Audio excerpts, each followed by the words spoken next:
I'm ever on a panel with Bill Gates, I want to ask him without a tone in my voice, what do you think you missed by not having the college experience and a degree? I know you have $60 billion. I know your home has 18,000 square feet. In the latest home, I don't know how his other homes are sized, but I would imagine on that. Now here, I hope is what's going to shock you. That, in a moment. That goes for the high-tech world. It includes Bill Gates, Steve Jobs, and Michael Dell, all men without degrees. Dell said it's a waste of time. He took one course.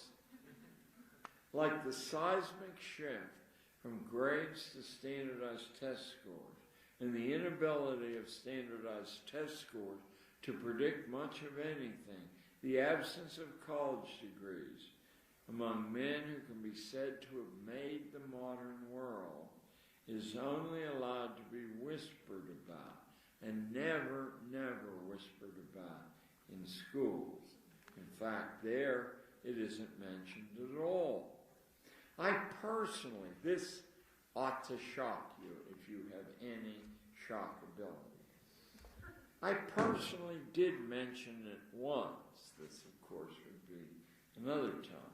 I was speaking to the graduating seniors at Highland High School in Hudson, New York, about 40 miles north of New York City on the Hudson, an extremely wealthy community where if you overhear the student conversations, it's mocking the common automobiles that the faculty of the high school drive. It's just filled with BMWs and Mercedes.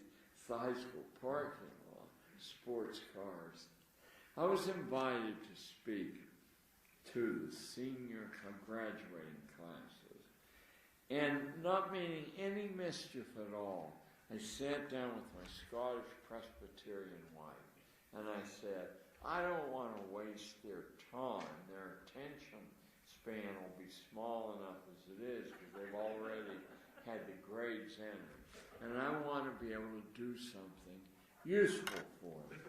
And she said, why don't you try to dispel the anxiety and the nervousness that comes from waiting for the thin envelope or the fat envelope. I hope you all understand that slang.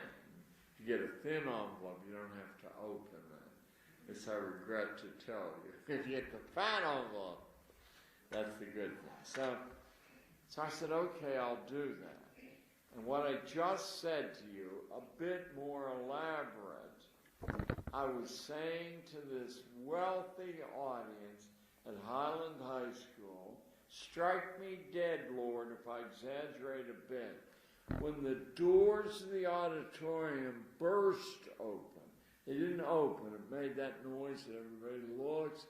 3 cops came in with megaphones. They ordered the classes back to class immediately. Chop, chop, let's get going. Then they came up front to where I was. I thought the building was on fire or something. You know, you'd never be allowed to escape a school if the building were burning. You have to go to your teacher, and she would lead you out of the building. Otherwise, you'd be punished. So they came up and they told me if I didn't leave the school immediately, I would be arrested. Now, if you try to say, how did this happen to me? I was wearing a suit and a tie.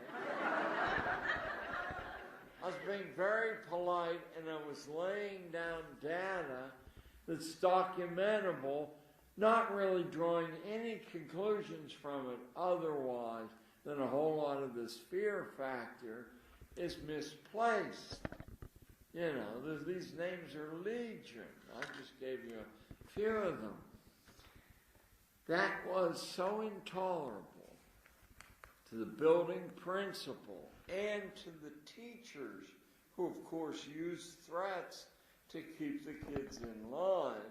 They called the superintendent.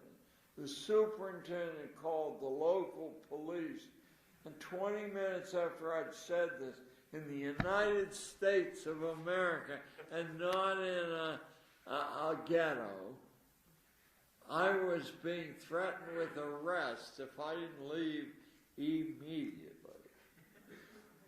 There was no more in my head that was going to be transmitted to those kids, because they'd talk to their younger brothers and sisters. It would spread from school to school like a cancer.